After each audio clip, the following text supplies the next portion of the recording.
Forge, a historic stand coming into the third evening requiring 282 to win. South Africa were reeling at 70 for 2 when two warriors stood tall.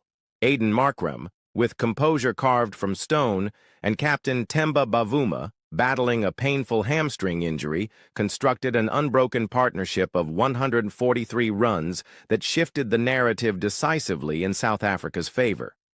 With Bavuma limping between the wickets and Markram threading elegant boundaries through gaps, the Proteas exuded calm authority. Markram's century, his 8th in Test cricket, came off 156 balls and was a statement of intent, finesse, and grit. The Australian bowlers tried everything: short balls, spin, reverse swing, but nothing rattled the South African duo. The day ended with South Africa on 213-2, just 69 runs away from their destiny. Day 4. Glory at last. South Africa, seal the deal. Tensions were high on the fourth morning. The ghosts of past heartbreaks loomed large. Could South Africa hold their nerve? Bavuma fell early to a lifting delivery from Pat Cummins, and Stubbs followed soon after, brilliantly undone by Mitchell Starc. Suddenly, the chase felt steep again, but Markram remained unmoved, unfazed, undeterred. Alongside Kyle Verreynne and David Bedingham, he soaked up the pressure, played the angles, and ticked off the runs.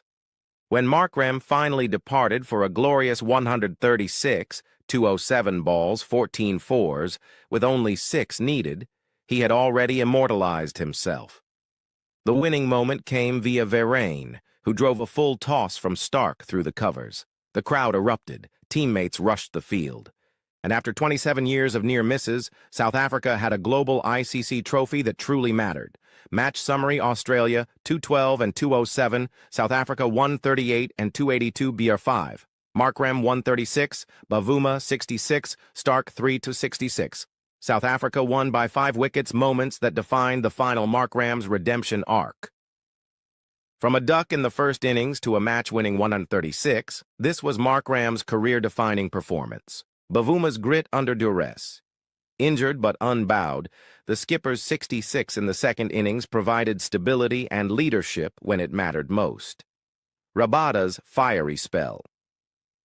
With match figures of 9 wickets, Kagiso Rabada's aggression and precision set the tone, especially in Australia's collapse from 73-3 to 73-7 in their second innings. Australia's missed chances. Stephen Smith dropping Bavuma on 2, and their reviews burnt wastefully, exposed cracks in Australia's pressure management. Verreynne's composed finish. Amid the frenzy, his calm presence helped navigate the final few runs with mature temperament. Celebrations. A nation rejoices with the final runs scored, tears flowed freely, on the field and in South African homes. Bavuma lifted the mace with his son in his arms, dancing erupted on the Lord's outfield, and chants of "O Temba Bavuma" echoed across the stands. The unity, joy, and release were palpable. This wasn't just a cricket match. It was a national resurrection. "We've been relentless, getting to the doorstep consistently and experiencing heartache. This is for the people back home," said Bavuma. "It's the most special day of my career," added Markram. "Lords is every cricketer's dream. To win here in a final for South Africa is everything." Significance of the win ends 27-year drought since their last ICC title, 1998 knockout trophy. Breaks the choker's tag that has haunted them through countless semifinals and finals. Validates the next generation with players like Markram, Verreynne, Bedingham, and Ngidi stepping up. Sends a powerful message about the health and strength of Test cricket outside the Big Three. Australia, fallen giants, questions loom. Pat Cummins admitted, "Few things we didn't do right. Didn't bat the opposition out after a decent lead. But South Africa didn't give us a chance in the fourth innings. For a side that had dominated the early stages, Australia will rue their middle-order failures and dropped catches. Their campaign ends with introspection." Final words. South Africa's triumph in the 2025 World Test Championship final at Lord AS is more than a victory. It's a redemption story, a dream fulfilled, and a symbol of a nation's resilience and rise. Aiden Markram now walks with the legends. Temba Bavuma joins Graeme Smith, Sean Pollock, and A.B. de Villiers in the Pantheon. Rabada's fire, Bavuma's fortitude, and Markram's flair have stitched together the most glorious chapter in South African cricket. From heartbreak to history, the Proteas have finally arrived. Did you know that the Titanic was never meant to be the world's fastest ship? Yet its tale has raced through history, captivating millions worldwide. Today, we delve into the fateful journey of this behemoth of the sea, a journey that ended in one of the most infamous maritime disasters ever. Our story begins in the early 20th century. The year is 1910, and the Titanic is just a blueprint in the minds of the illustrious designers at Harland and Wolff shipyard in Belfast. This wasn't just an ordinary blueprint, but a design for a ship that would be the epitome of luxury. Over the next 2 years, this blueprint began to materialize into existence. The Titanic was crafted from over 3 million rivets and approximately 30,000 tons of steel. The ship's mammoth hull was the largest moving man-made structure of its time, truly a marvel of engineering. The workforce was comprised of a staggering 15,000 men, who toiled day and night, braving hazardous conditions. The tremendous feat of constructing this Titan took around 26 months to complete, a testament to the dedication and hard work of the workforce at the shipyard. Today, we explore the journey of this colossal ship from being a mere blueprint to a legend in maritime history. Fast forward to April 10th, 1912. The Titanic, now the largest moving object ever constructed by human hands, embarks on its maiden journey from Southampton, England, to New York City. On board are over 2,200 individuals, a diverse mixture of both privileged and underprivileged, originating from various backgrounds and cultures. Among them are wealthy aristocrats seeking the thrill of a new adventure, immigrants filled aspirations for a better life in the land of opportunities, and hard-working crew members, all endeavoring to ensure a successful voyage. Each passenger, each soul aboard this magnificent vessel, carries with them a unique story, dreams and hopes for their journey across the vast Atlantic. As the Titanic majestically traverses the vast expanse of the Atlantic, the passengers and crew aboard are entirely unaware of the lurking danger presented by iceberg fields just around the corner. It's a pertinent detail that iceberg warnings had indeed been relayed to the Titanic. These warnings didn't fall from the sky, but were rather sent from nearby ships navigating through identical routes, having caught sight of the impending icy threats. The recipient of these alarming communications was the Titanic's wireless room, a communications hub teeming with experienced operators. Yet, despite the urgency, these warnings were tragically dismissed. The current of dismissiveness was fueled by a blend of arrogance and misplaced confidence in the ship's state-of-the-art design and perceived invincibility. Meanwhile, the Titanic, under the command of its ambitious crew, plows ahead, ironically, the very speed it prided in serving as the hand that seals its doom. For in the cold, dark night of the Atlantic, a monstrous iceberg waits, prepared to bring this symbol of human achievement to its watery grave.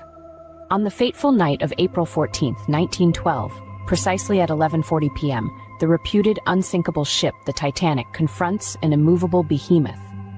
An iceberg, shrouded in the pitch darkness of the North Atlantic, violently rips into the Titanic's steel hull. The iceberg's jagged underbelly slashes open the ship's side, rupturing 5 of its supposedly watertight compartments. This catastrophic damage, far beyond what the ship was designed to withstand, starts an irreversible sinking process. In the immediate aftermath of the collision, a wave of panic and disbelief sweeps through the ship. The crew members hastily scramble to assess the damage, their faces etched with as they realize the grave consequence of the encounter. Simultaneously, the passengers, roused from their slumbers, emerge from their cabins bewildered and shaken. They share anxious glances, their festive atmosphere abruptly replaced with a chilling sense of impending doom. In less than 3 hours, the Titanic, once a beacon of man's victory over nature, tragically yields to the icy, unforgiving waters. The sinking of the Titanic is a tale steeped in human ambition and nature's might, a narrative of dreams shattered and lives lost. It serves as a stark reminder of our vulnerability and the power of the elements that surround us. We embarked on a journey that started from the conception of the Titanic in the year 1910, through its meticulous construction and grand launch, to its tragic end in the icy waters of the North Atlantic. We delved into the events leading to the disaster, the colossal iceberg collision, and the subsequent sinking of the majestic ship.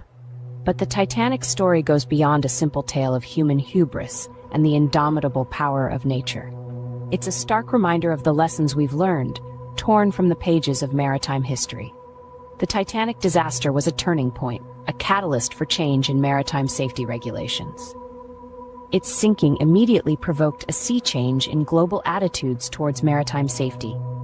In the aftermath, the International Convention for the Safety of Life at Sea, SOLAS, was established, fostering improvements in safety provisions for ships, including the mandatory use of radio for distress signals and the provision of enough lifeboats for all passengers. The story of the Titanic also had a profound impact on public perception of technology. It shattered the illusion of an unsinkable ship, revealing the stark reality of technological fallibility. This disaster served as a wake-up call to engineers and designers worldwide, prompting them to question the infallibility of technology and to reconsider how safety should be integrated into design processes. The Titanic's story, one that continues to captivate us over a century later. It's a tale that reminds us of the transient nature of life and the impermanence of even our most monumental achievements. Amid the vast expanse of history, the Titanic's story may appear as a single thread, but it is a thread that shines brightly. It is a testament to our collective memory, our fascination with the past, and our enduring capacity to learn from our mistakes, making significant strides in safety and changing our approach to technology.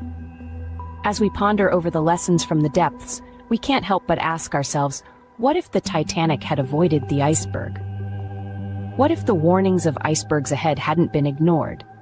The ship had received numerous iceberg warnings, yet they were not taken seriously. If the crew had heeded these warnings, they could have changed course or reduced speed, and the Titanic might have avoided its tragic fate. But let's say the Titanic still met with the iceberg. Could the tragedy have been averted with better communication and leadership? The ship was unsinkable, or so they thought. This overconfidence may have led to a lack of preparedness, contributing to the disaster. If the crew had been better equipped, trained, and led, could the loss of life have been minimized or avoided? While we can't change the past, we can learn from it to avoid similar tragedies in the future. To ensure that the Titanic's legacy is not in vain, we must remember the lessons it has taught us about hubris, the power of nature, and the importance of preparedness. As we move forward, let us carry these lessons with us, ensuring the Titanic's story continues to echo not as a symbol of disaster, but as a beacon of learning and growth. Shubman Gill, the flame that rekindled a nation's roar. India crushes England by 337 runs at Edgbaston. At Edgbaston, under skies once dominated by English triumphs, India scripted a thundering statement. Led by a resplendent Shubman Gill and fueled by a fiery deep, India dismantled England by a colossal 337 runs, a result as emphatic as it was historic. This was more than a win. This was India roaring back, not just into the series, but into global contention with a fire unseen since the golden eras of West Indies and Australia. And standing at the very heart of this revival is one man, Shubman Gill. A bat that speaks for a nation. Gill's breathtaking twin efforts, 269 in the first innings and 161 in the second, were innings of legend, not just for their numbers, but for their timing, their class, and their message. He batted with the serenity of, the dominance of Ponting, and the relentless focus of, but with a Gill flair all his own. No Indian captain has ever scored 430 runs in a single test, and no player in the history of the game had ever scored a double century and a 150 in the same match until now. His bat didn't just put runs on the board, it put belief in the dressing room. Bowlers fed off his calm. Fielders surged with energy. Even England looked stunned. Deep, from prospect to phenomenon. With the ball, India didn't just match England, they outclassed them. And leading their bowling charge was the tireless Deep, who ran in like a man born to make history. In the final innings, he claimed a magnificent 6-wicket haul, finishing with match figures of 10 wickets and delivering blows that shattered England's resistance and confidence. His seam movement, aggression, and consistency silenced the Holly stand and announced India's pace depth even in the absence of. He didn't just ball deliveries, he balled daggers wrapped in thunder. India, out-batting, out-balling, outclassing. India out-baseballed baseball on English soil without their best fast bowler, with their young captain playing only his second test in charge. Every line of England's strategy was shredded, outlasted and outscored. India's bowlers outthought and outfoxed. India's gapped and outled and outclassed. By the end, England weren't just beaten, they were buried under a mountain of scoreboard pressure and Indian brilliance. The rise of a new era. Shubman Gill's leadership is no longer a promise. It is now a pillar of a new era, an India team that plays with grace, grit, and utter ruthlessness. The team is united, the dressing room is buzzing, and the fan base is surging with belief again. Gill's appointment as captain may well go down as the single most decisive move in modern Indian cricket, a visionary call that has already begun to reshape destiny. The series comes alive. With the series now level, India heads to Lord's with momentum, confidence, and purpose. The ghosts of collapses past are exorcised. England is shaken. The world is watching. And India, led by a 24-year-old phenomenon, is roaring louder than ever.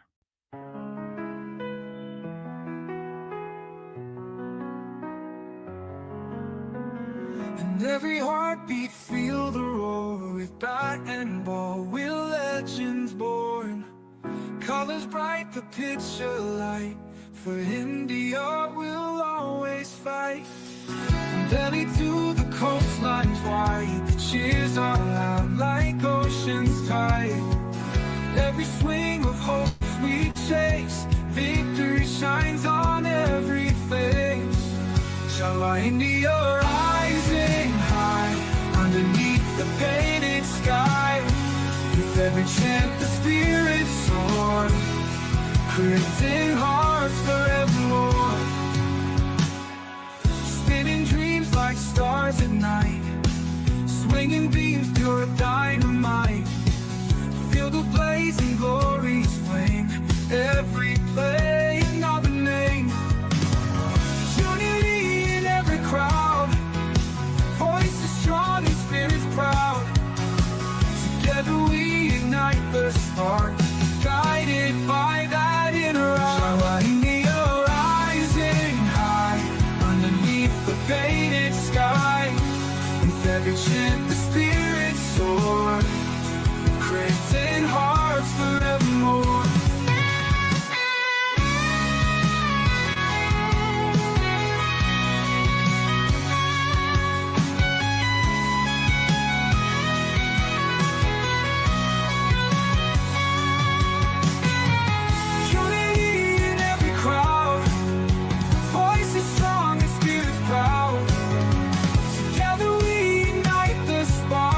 Guided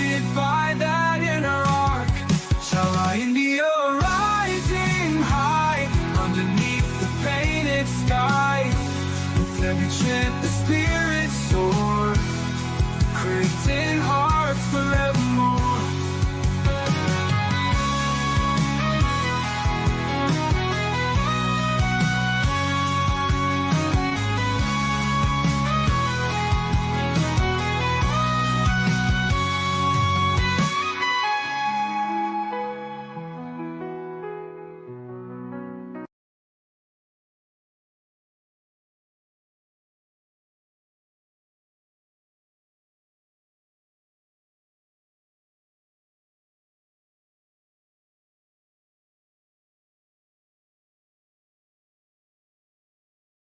Cain. The rest of the story, a 10-minute dramatic devotional. Narrative from Cain's perspective. I was the firstborn of humanity. The first to open my eyes outside Eden's gate. The first to cry, not in paradise, but in dust. Adam was strong, Eve luminous with the memory of what they told us stories of walking with God in the cool of the day, of light that clothed them, of fruit that turned sweet to bitter. We lived just east of that garden, but the gate was always shut. My brother Abel chose the pasture gentler work, it seemed to me then. Flaming swords guarded what once was ours. I grew up watching my father till the cursed ground, turning dry earth into bread. I learned to do the same. He was different. Soft-spoken. He listened more than he spoke. He had a way of talking to God like he was near, even though he was not seen. I envied that. When we brought our offerings, I brought fruit from the ground ripe, plentiful. I had worked for it. But Abel, he brought lambs, the firstborn, with blood. My fists clenched and smote. And for reasons I couldn't understand, God accepted his offering. But not mine. It didn't seem fair. I worked harder, longer, but he said nothing. If you do what is right, will you not be accepted? But if not, sin is crouching at your door. Its desire is for you, but you must master it. I left the altar cold and angry. Abel tried to talk with me, but even his concerns sounded like pride. My jaw tightened, and then God spoke. Why are you angry, Cain? Why is your face downcast? But I didn't. I fed it instead. That morning, I called Abel into the field. He followed. He always followed. I don't remember drawing the stone. I don't remember how many blows. Only the silence that followed the way his blood soaked into the ground like spilled wine. His eyes stayed open.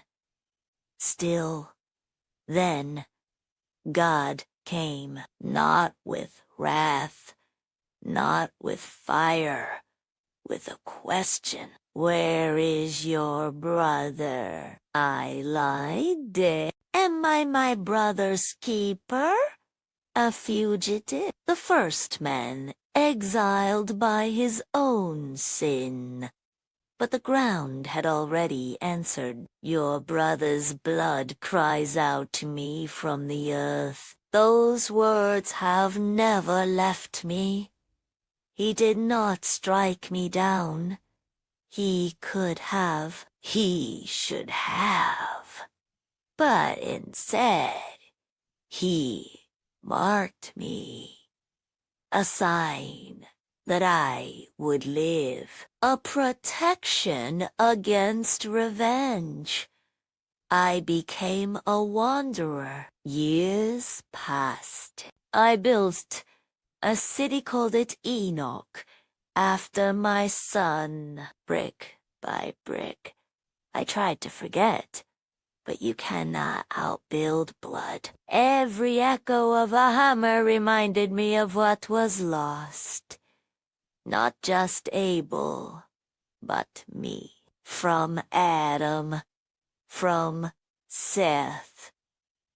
That one day, another son would come, the man I was supposed to be. Sometimes I would wake in the night, hearing Abel's voice not in anger, but in a sense, a whisper of the past. A ghost of what should have been. My children asked why I never spoke of my brother. I told them the ground remembers, but even there in dust and disgrace he began to feel something strange. Hope. Not loud, not deserved, but persistent. I heard rumors, one whose blood would not cry for justice, but mercy, one who would not take life but give it, a lamb not like Abel's, but greater, perfect.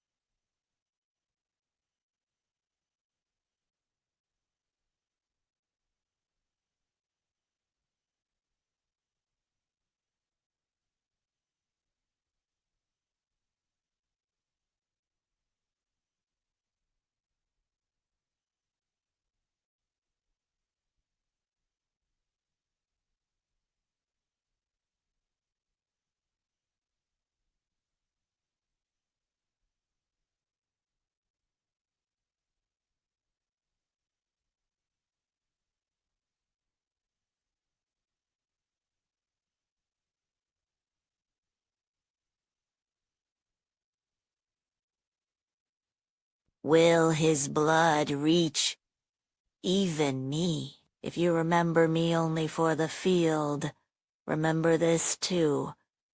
The same God who judged me, spared me. The same God who heard blood cry out, also covered me with grace. So if you've fallen deeply, shamefully listen. The ground may speak of what you've done, but heaven can speak louder, and his mercy still marks wonders, even the ones who killed their own brother. Ain't no independence. Separate yourself. Dre rap over minutes for Ubers. Let white bros. Time to liberate your mind, not just like fireworks. Truth bomb. It ain't no independence, fool. Red, white, and bruised. Time to liberate your mind, not just like fireworks. Boom. Truth bomb. Boom. Truth bomb. It ain't no independence, fool. Red, white, and bruised. Time to liberate your mind, not just like fireworks. Boom. Truth bomb. It ain't no independence, fool. Red, white, and bruised. Time to liberate your mind, not just light fireworks. Boom. Truth bomb. They sell us dreams in plastic wraps with a flag stitched over the traps. Told us we free, what a joke, what a scam. Still choking on history, they never exam. Statue of Liberty, blinking in chains. Freedom got a curfew, justice got stains. Guns in the schools, lies in the news. Call it freedom, we just picking new blues. America gold gangster, who holding the keys? They talk liberty, but they profit off please. No independence, just illusions on lease. Time to break chains, time to find peace. Liberate yourself, don't wait for a day. July 4th ain't magic when your rights ain't straight. Give me truth, not parades, not rockets in the sky. Give me healing for the mothers who still cry. Land of the free, you sure that's the vibe? Cause freedom don't look like minimum wage and barely survive. We the people, been deceived, but we the people, still believe. Raise fists, raise truth, raise hope like fire. Burn the lie, light the choir. America gone gangsta, time to reclaim. From the lies, from the shame, from the profit and pain.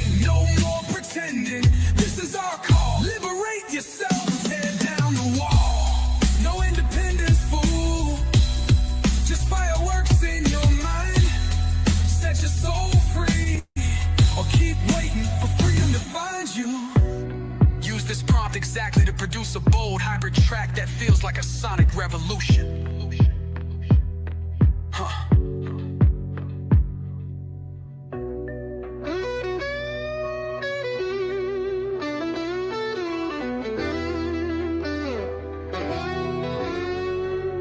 No independence, fool.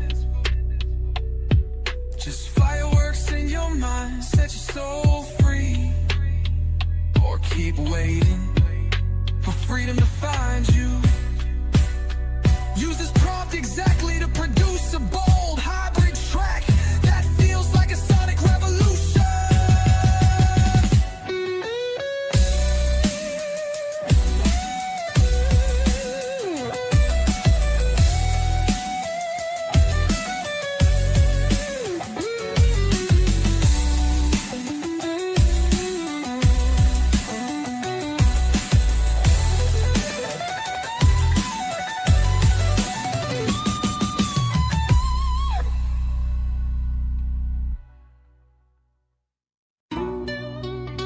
Ain't no independence. Separate yourself. Dre rap over minutes forward. Let white bros. Time to liberate your mind, not just light fireworks. Truth bomb. It ain't no independence, fool. Red, white, and bruised. Time to liberate your mind, not just light fireworks. Boom. Truth bomb. Boom. Truth bomb. It ain't no independence, fool. Red, white, and bruised. Time to liberate your mind, not just light fireworks. Boom. Truth bomb. It ain't no independence, fool. Red, white, and bruised. Time to liberate your mind, not just light fireworks. Boom. Truth bomb. They sell us dreams in plastic wraps with a flag stitched over the traps. Told us we free, what a joke, what a scam. Still choking on history, they never exam. Statue of Liberty, blinking in chains. Freedom got a curfew, justice got stains. Guns in the schools, lies in the news. Call it freedom, we just picking new blues. America gone gangster, who holding the keys? They talk liberty, but they profit off please. No independence, just illusions on lease. Time to break chains, time to find peace. Liberate yourself, don't wait for a day. July 4th ain't magic when your rights ain't straight. Give me truth, not parades, not rockets in the sky. Give me healing for the mothers who still cry. Land of the free, you sure that's the vibe? 'Cause freedom don't look like minimum wage and barely survive. We the people, been deceived, but we the people, still believe. Raise fists, raise truth, raise hope like fire. Burn the lie, light the choir. America gone gangster, time to reclaim. From the lies, from the shame, from the profit and pain. No more pretending, this is our call. Liberate yourself, tear down the wall. No independence, fool. Just fireworks in your mind. Set your soul free, or keep waiting for freedom to find you. Use this prompt exactly to produce a bold hybrid track that feels like a sonic revolution.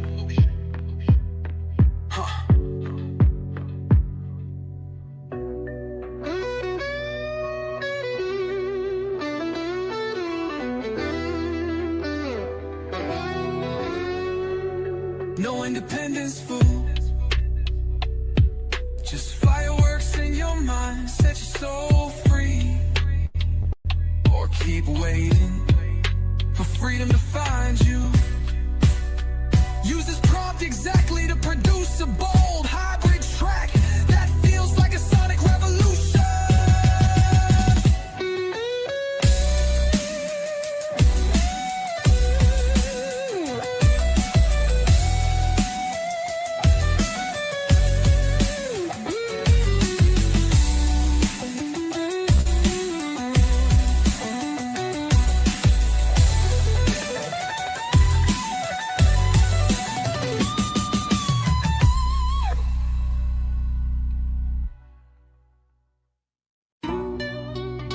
Ain't no independence.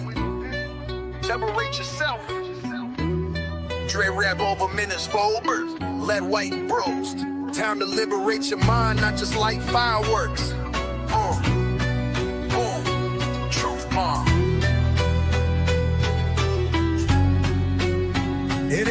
independence, fool. Red, white, and bruised. Time to liberate your mind, not just light fireworks. Boom. Truth bomb. Boom. Truth bomb. It ain't no independence, fool. Red, white, and bruised. Time to liberate your mind, not just light fireworks. Boom. Truth bomb. It ain't no independence, fool. Red, white, and bruised. Time to liberate your mind, not just light fireworks. Boom. Truth bomb. They sell us dreams in plastic wraps with a flag stitched over the traps. Told us we free, what a joke, what a scam. Still choking on history, they never exam. Statue of Liberty, blinking in chains. Freedom got a curfew, justice got stains. Guns in the schools, lies in the news. Call it freedom, we just picking new blues. America gone gangster, who holding the keys? They talk liberty, but they profit off please. No independence, just illusions on lease. Time to break chains, time to find peace. Liberate yourself, don't wait for a day. July 4th ain't magic when your rights ain't straight. Give me truth, not parades, not rockets in the sky. Give me healing for the mothers who still cry. Land of the free, you sure that's the vibe? Cause freedom don't look like minimum wage and barely survive. We the people, been deceived, but we the people, still believe. Raise fists, raise truth, raise hope like fire. Burn the lie, light the choir. America gone gangsta, time to reclaim. From the lies, from the shame, from the profit and pain. No more pretending, this is our call. Liberate yourself.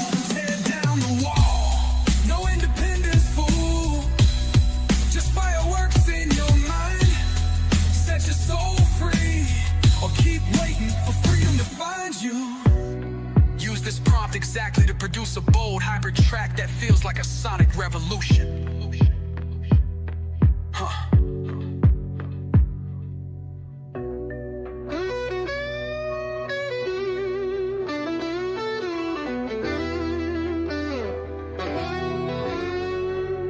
No independence, fool. Just fireworks in your mind. Set your soul free. Or keep waiting for freedom to find you. Use this prompt exactly to produce a bold hybrid track that feels like a sonic revolution.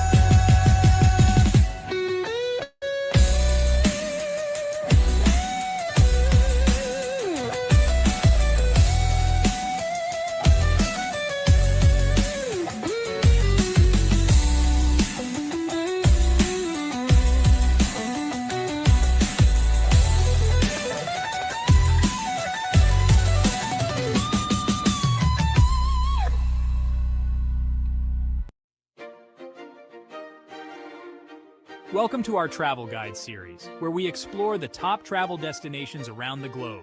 Each location is rich in history, brimming with attractions, and offers unique experiences that will inspire your wanderlust. Let's embark on this journey together. Our next destination is New York City, USA, a city that never sleeps and is always buzzing with energy. The Big Apple is a hub of excitement, culture, and diversity, where every street corner tells a different story. Founded in 1624 as a trading post by Dutch colonists, New York City has evolved into a global hub of commerce, culture, and innovation. Its rich history is reflected in its architecture and landmarks. New York City is home to some of the world's most iconic landmarks, each with its own unique story and significance. Stand in awe of the Statue of Liberty, a symbol of freedom and democracy, welcoming millions of immigrants to the shores of America. Take in the dazzling lights of Times Square, the crossroads of the world, where the energy is palpable and the atmosphere electric. Walk through the vast expanse of Central Park, an urban oasis in the heart of the city, offering a peaceful retreat from the bustling streets. Discover world-class museums like the Metropolitan Museum of Art, MET, where you can explore art from different cultures and eras, and the Museum of Modern Art, MoMA, showcasing contemporary masterpieces that push the boundaries of creativity. Explore the historic neighborhoods of Greenwich Village, known for its bohemian vibe and artistic heritage, and Harlem, each with its unique charm and cultural significance, where the roots of jazz and the Harlem Renaissance still resonate. Don't miss a visit to the One World Observatory for stunning views of the city skyline, offering a perspective like no other. New York City is a place where dreams come true, offering endless opportunities for exploration, entertainment, and inspiration. From Broadway shows to rooftop bars, the city's nightlife is unparalleled. Its rich history, vibrant cultural scene, and iconic landmarks make it a must-visit destination for every traveler. Whether you're a first-time visitor or a seasoned explorer, New York City always has something new to offer. Beyond its famous attractions, New York City boasts a dynamic street life, bustling with energy and diversity. The city is also home to a wealth of hidden gems waiting to be discovered. Stroll through the High Line, an elevated park built on a historic rail line offering unique views of the cityscape. Explore the trendy shops and eateries of Chelsea Market, where you can find everything from artisanal foods to unique souvenirs. Experience the vibrant atmosphere of the Brooklyn Bridge Park, offering stunning views of the Manhattan skyline, perfect for a leisurely walk or a picnic. Indulge in NYC's diverse culinary scene, from classic New York-style pizza that you can grab on the go, to gourmet dishes at Michelin-starred restaurants that promise an unforgettable dining experience. Don't forget to experience a Broadway show, a quintessential New York experience that showcases the city's artistic excellence and vibrant culture. Thank you for joining us on this incredible journey through the vibrant streets and iconic landmarks of New York City. We hope you feel inspired to explore its countless wonders and hidden gems. Stay tuned for our next thrilling adventure in Cairo, Egypt, where we'll uncover even more amazing sights, rich history, and unforgettable experiences. Don't forget to like, share, and subscribe to our channel for more exciting travel guides and tips. Safe travels, and see you soon! Episode 1. The First Sunrise. Creation Unfolds. Series Introduction. From the Heights Above the Earth. With the gaze of heaven itself, we journey through the great stories of Scripture. These are not just ancient events. They are living revelations. As we soar over sacred scenes, let us behold the majesty, the tragedy, the redemption, and the glory. This is Heaven's Eye View, where faith meets the skies. Episode Narration. In the beginning, God created the heavens and the earth. Before there was time, before there was light, before breath ever touched the lungs of man, there was God, eternal, unseen, all-powerful. And then he spoke, "Let there be light." And there was light. Clouds gathering like curtains in the sky, oceans swirling in obedience beneath. He drew the boundaries, and the waters obeyed. He called it good. Light piercing through darkness. Glory breaking into emptiness. He separated day from night, forming a rhythm that would never end. Evening and morning, night and day. Then came sky and sea, waters above, waters below. The roar of the lion, the grace of the deer, the strength of the ox, the wisdom of the elephant, each made with care, each a masterpiece. The land appeared, firm, rich, full of promise. Greenery exploded across the surface. Not just decorations, but signs, reminders of seasons, appointed times, and sacred rhythms. Together, they stood as the image of God. Not gods themselves, but reflections of their Creator. Then birds took flight, wings stretching wide across the sky, calling out their praise in every chirp and cry. Rivers flowed from its center. Trees bore fruit for joy and for nourishment. And in the midst stood the tree of life, a promise of eternity, a picture of perfect fellowship. Trees bearing fruit, grass rising from the soil, flowers in brilliant array, every seed with purpose. Every root with intention, every color a reflection of divine joy. And so he blessed the day and made it holy. And then came the lights. Sun to govern the day, moon to guide the night. Stars scattered across the heavens, each one placed by name. God turned his hand to the sea. Fish darted and danced in their watery world. Leviathan stirred in the deep. But he wasn't finished. From the earth rose the creatures, wild and domestic, great and small. Then, in a holy hush, God formed man. Not spoken into existence, but shaped by divine hands. He breathed into his nostrils the breath of life. Man became a living soul. From man he formed woman, not from dust, but from the side. Equal loved. He placed them in a garden unlike any other. Eden, a place of peace, of harmony, of communion.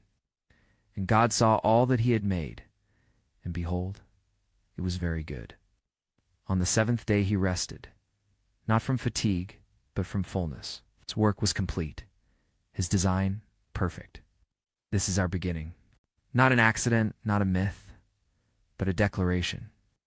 We are not here by chance. We were made by design, crafted in love, called into life by the voice of God.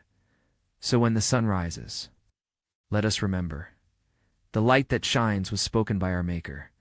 The breath we breathe is borrowed from his Spirit, and the world we walk was once a garden where God walked too. We begin here at the first sunrise. But the light that shone then still shines today, because the one who said, "Let there be light," is still speaking, and he is still good. Welcome back to Divine Wonders, the Miracles of Jesus. Today we explore the miraculous healing of a man born blind, a powerful testament to Jesus' ability to bring both physical and spiritual sight. This miracle not only showcases Jesus' compassion, but also reveals deep spiritual truths about enlightenment and belief. Jesus encounters a man blind from birth. He spits on the ground, makes mud with the saliva, and puts it on the man's eyes. He tells him to wash in the pool of Siloam. The man obeys and returns able to see. This miracle sparks controversy among the Pharisees about Jesus' identity and the nature of sin and blindness, as detailed in John chapter 9, verses 1 to 12.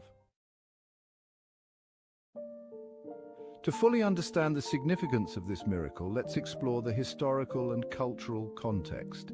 In ancient Jewish society, blindness was often seen as a result of sin, either of the individual or their parents. This belief added a layer of social and religious stigma to the physical disability. The use of mud and saliva in healing was not uncommon in ancient healing practices. Jesus' actions and the instruction to wash in the pool of Siloam highlight the importance of faith and obedience in the healing process. This context helps us appreciate the cultural and religious implications of the miracle. Theologically, this miracle emphasizes Jesus' role as the light of the world, who brings spiritual enlightenment. By healing the man born blind, Jesus demonstrates his power to transform lives physically and spiritually. The controversy with the Pharisees underscores the tension between religious legalism and the transformative power of Jesus' ministry. The man's journey from physical blindness to sight also symbolizes the spiritual journey from ignorance to understanding. Jesus' declaration that the man's blindness was so that the works of God might be displayed in him reveals a deeper purpose behind suffering and healing. Spiritually, this miracle teaches us about the importance of spiritual sight and enlightenment. The man's healing symbolizes the removal of spiritual blindness and the opening of our hearts to Jesus' truth. It calls us to seek spiritual understanding and to recognize Jesus as the source of light and truth in our lives. First, seeking spiritual sight. This miracle encourages us to seek spiritual understanding and enlightenment, opening our hearts and minds to Jesus' truth. Second, faith and obedience. The man's healing process highlights the importance of faith and obedience in experiencing Jesus' transformative power. Third, challenging religious legalism. The controversy with the Pharisees reminds us to prioritize compassion and spiritual growth over rigid adherence to religious rules. Reflect on areas in your life where you need spiritual sight and understanding. How can you open your heart to Jesus' truth and seek his enlightenment? How can you balance faith and obedience in your spiritual journey? Thank you for exploring the healing of the man born blind with us. In our next episode, we will witness Jesus' power over death as he raises Lazarus from the dead. Make sure to subscribe and share this journey with others. Until next time, may you seek spiritual sight and embrace the light and truth of Jesus in your life.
the goodness of God, our anchor in every season.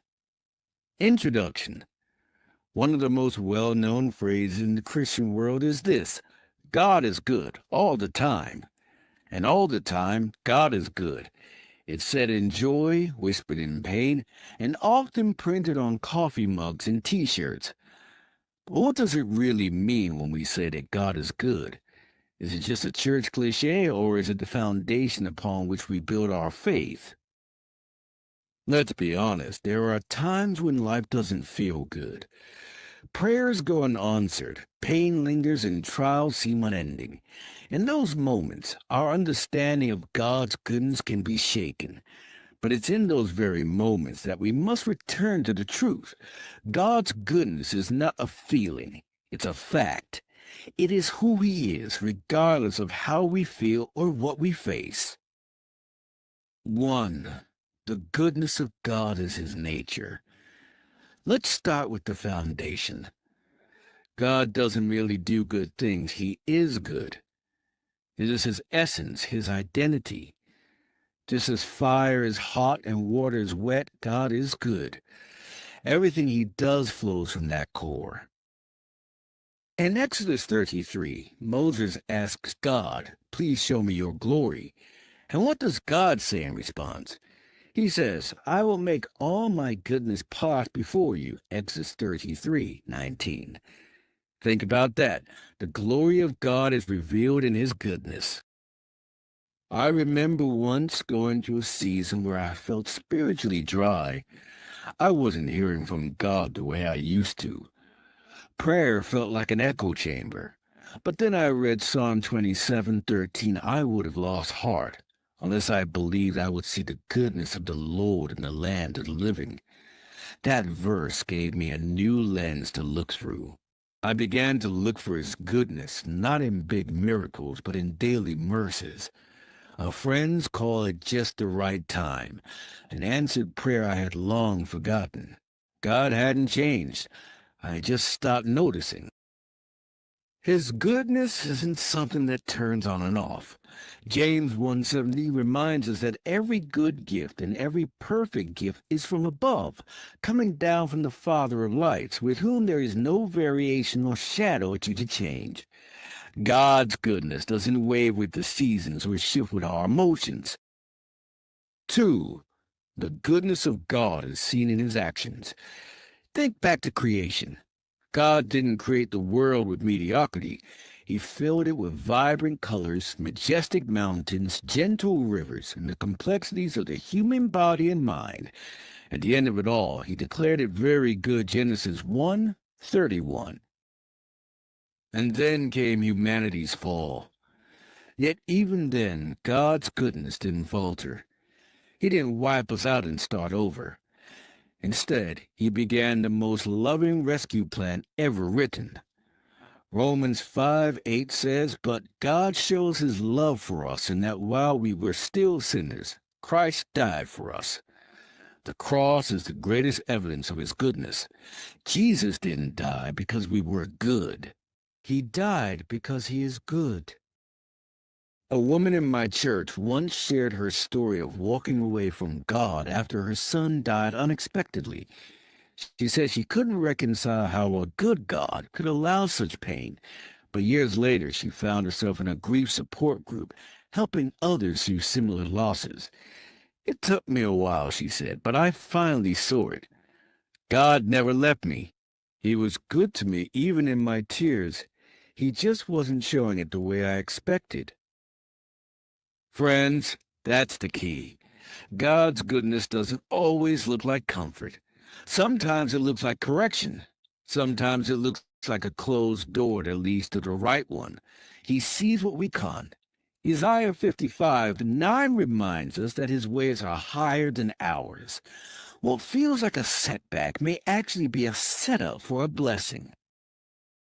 3. The goodness of God is our refuge. Nahum 1:7 says, "The Lord is good, a stronghold in the day of trouble. He knows those who take refuge in Him." We often look for goodness in the absence of trouble, but Scripture tells us we can experience God's goodness in trouble. There's a peace that only comes when you know the heart of God. You may not understand his hand, but you trust his heart. That's what makes his goodness an anchor in every storm. When cancer comes, when the job is lost, when the prayers feel unanswered, God is still good. When I was younger, my father lost his job just before Christmas. I remember the stress that clouded our home. But in that same season, we saw God's goodness in unexpected ways. Neighbors brought groceries. A family friend dropped off wrapped gift for us. We learned firsthand that goodness isn't about having everything go right. It's about seeing God in everything. David said in Psalm 23:6, "Surely goodness and mercy shall follow me all the days of my life." That word followed in the Hebrew is actually pursue. God's goodness chases us, not occasionally, not when we deserve it, but all the days of our lives. 4. How we respond to God's goodness. So what do we do in light of such overwhelming, faithful goodness? First, we thank him. Gratitude is a natural response to goodness. Psalm 107:1 says, "Give thanks to the Lord, for he is good. His love endures forever." Let's be people who don't just thank God for what he gives, but for who he is. Second, we trust him. Even when we can't trace his hand, we trust his heart. We live by faith, not by sight. Third, we reflect his goodness to others. We forgive, we serve, we give, not because it makes us look good, but because it points others to the one who is good. And finally, rest in his goodness. When life gets overwhelming, remember that you don't have to carry the weight alone. God's goodness holds you. He sees you. He's working for your good even now. Conclusion.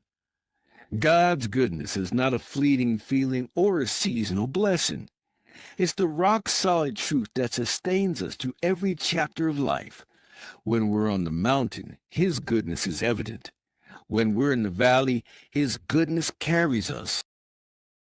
If you're struggling to believe in God's goodness today, let me encourage you. He hasn't changed. He hasn't forgotten you. He hasn't failed you. He is good. Always. Forever. Faithfully. Let that truth sink deep into your heart. Live from it. Lean into it.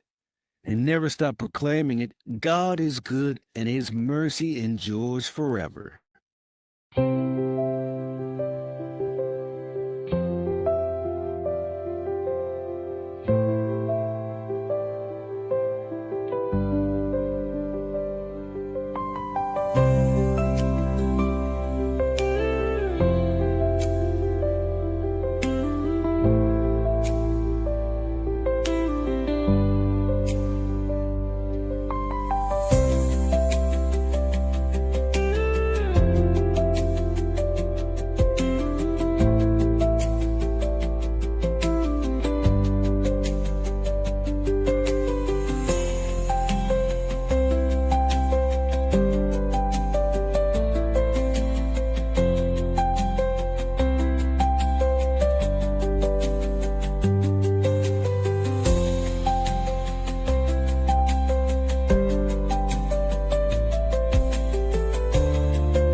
achieving dreams endure.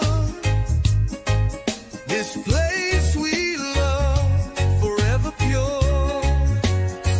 One Guyana, our song and our stand. One people, one nation, one destiny, hand in hand. Together we build, united and free. This is our home, our legacy. Never let the shadows dim your light. Onward through the darkness, take your flight. Resilience like a river, ever strong and whole. Only you can chase the stars within your soul.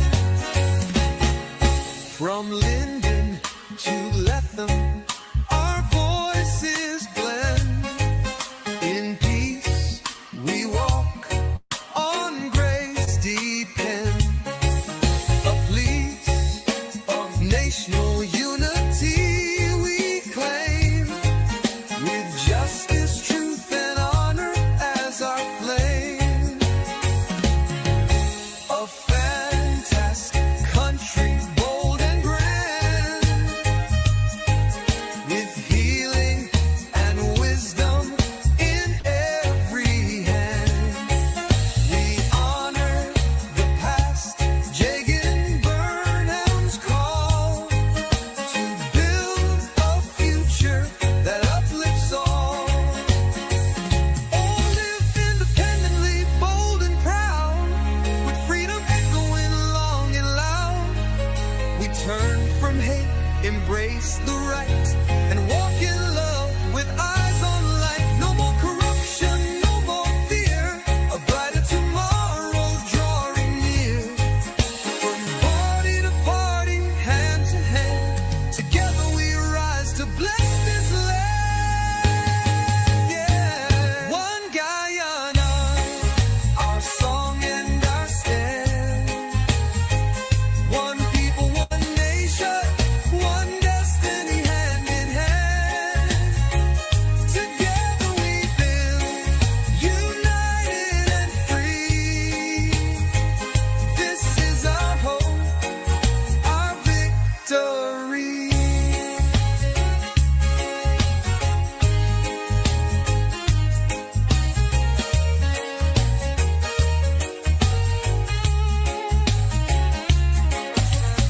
Never let the shadows dim your light.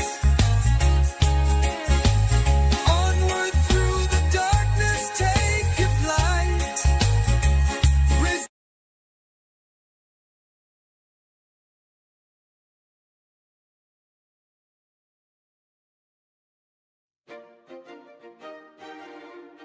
Welcome to our travel guide series, where we explore the top travel destinations around the globe. Each location is rich in history, brimming with attractions, and offers unique experiences that will inspire your wanderlust. Let's embark on this journey together. Our next destination is Bangkok, Thailand. Known for its ornate temples and bustling markets, Bangkok is a city of contrasts. Founded in 1782, Bangkok has grown from a small trading post to a bustling metropolis and the cultural and political heart of Thailand. Bangkok is home to some of Thailand's most impressive landmarks. Start your journey with a visit to the Grand Palace, a stunning complex of buildings that has been the official residence of the kings of Siam since 1782. Next, explore Wat Pho, home to the famous reclining Buddha and one of the oldest and largest temples in Bangkok. Take a boat ride along the Chao Phraya River, offering a unique perspective of the city's skyline and historic sites. Don't miss the vibrant Chatuchak Weekend Market, where you can shop for everything from clothing to antiques. Visit the Jim Thompson House, a museum dedicated to the American entrepreneur who helped revive the Thai silk industry. Bangkok's lively street life, rich cultural heritage, and vibrant atmosphere are sure to captivate you. Whether you're exploring its historic temples, shopping in bustling markets, or enjoying its delicious street food, Bangkok offers an unforgettable experience for every traveler. Beyond its famous attractions, Bangkok boasts a dynamic cultural scene and a wealth of hidden gems. Visit the Bangkok Art and Culture Center to see contemporary art exhibitions. Explore the historic neighborhood of Bang Rak, known for its colonial architecture and vibrant street art. Indulge in Bangkok's diverse culinary scene, from street food stalls offering pad thai and mango sticky rice, to high-end restaurants serving gourmet Thai cuisine. Enjoy a traditional Thai massage at one of the city's many spas, and experience the lively nightlife in areas like Khao San Road and Thonglor. Thank you for joining us on this journey through Bangkok. We hope you feel inspired to explore its wonders. Stay tuned for our next adventure in Barcelona, Spain, where we'll uncover even more amazing sights and experiences. Don't forget to like, share, and subscribe to our channel for more travel guides. Safe travels!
been a baby.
Never been a baby, babe.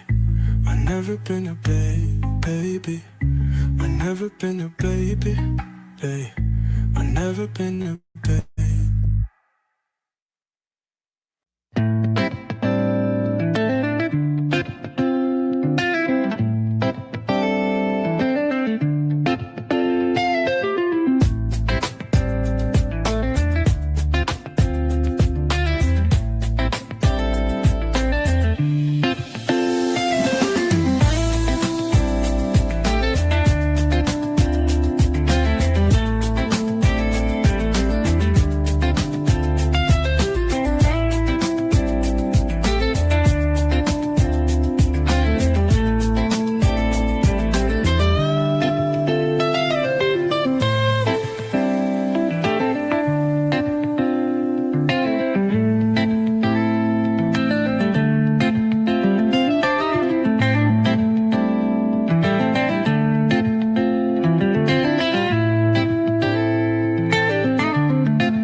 The saxophone whispers to the night.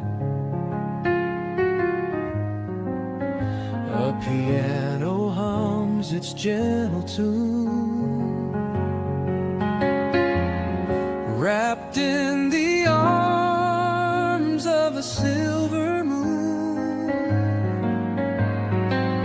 Oh, let the melody take its time,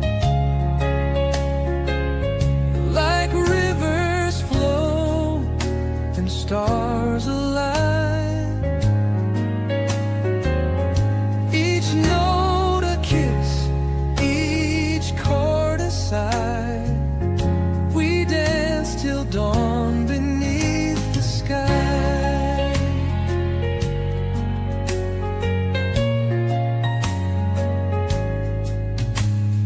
Fingers on keys, they glide so slow, breathing life to shadows that glow. The sax, it weeps a golden tear, a song of love for hearts to hear. Oh, let the melody take its time, like rivers flow and stars align.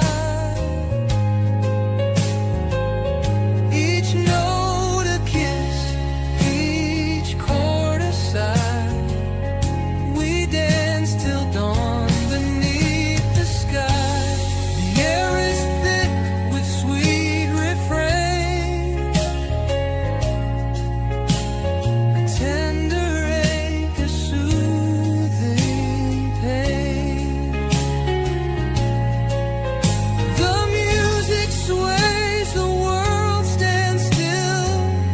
This moment bends to our own will.